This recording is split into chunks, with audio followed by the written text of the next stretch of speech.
It's okay to smirk. The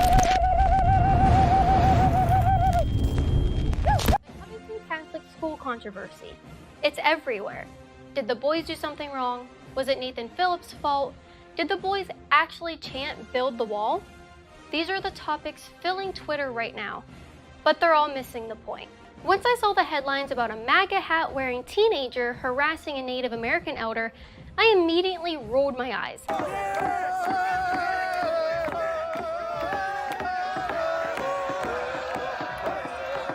Not because I condone rude behavior, but because I've been paying attention to the last few years, and I'm aware that the media lies. Well, it's weird to see your face on television. I've been reading a lot, and I've also been getting a lot of messages from people, both support and a lot of hateful things. Then it got worse. My own friends were jumping on the bandwagon and disavowing Nicholas Sandmann, the teen who came face to face with the elder. Posts that read, "This doesn't represent Trump supporters," and "This kid makes us all look bad," flooded my timeline. And then it got even worse. Mainstream conservative pundits like Ben Shapiro then started disavowing the teen. Fox News disavowed him, March for Life disavowed him, and even his own school disavowed him. All for what? Virtue signaling to the left?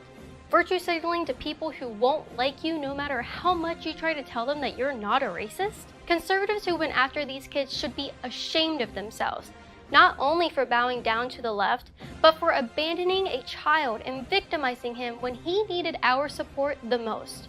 I'm thankful that here at InfoWars, we did the exact opposite.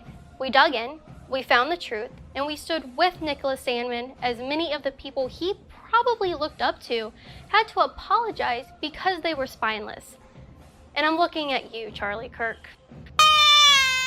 And even after the apologies rolled in, after evidence came out that Nathan Phillips lied, shocker, it was too late because leftists were already calling for Nicholas to be expelled and for his school to be burned down. Or worse, shot up. We should have stood by this kid from the beginning. These leftists lie. What do we learn from this? What do we take away from this experience?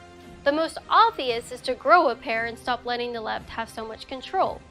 Stop signaling your virtue to people who will never like you. But what is less obvious and most important is that if you disagree with the left-wing mob, you are not safe anywhere. Who would have thought that a kid on a field trip in DC, just standing on the steps of the Lincoln Memorial, minding his own business, would become the most hated face in the country for doing nothing but smiling?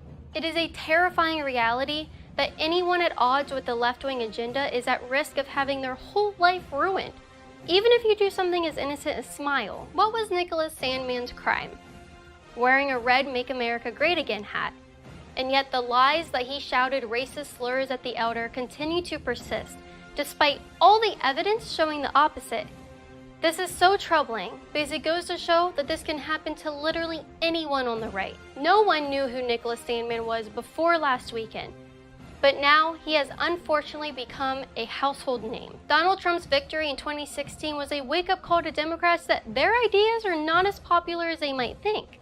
So instead of trying to run better candidates or employ better marketing tactics, they have taken to bullying as a last resort to sway public opinion. Do as we say or else has become their mantra. But we on the right must remain firm in our beliefs and not allow ourselves to be intimidated. I stand with Nicholas Sandmann and the students at Covington Catholic, and so should you. If we don't stand up to the bullies now, they'll be coming for you next. Remember, we are listener supported. We don't get billions of dollars from the government, or Silicon Valley, or George Soros.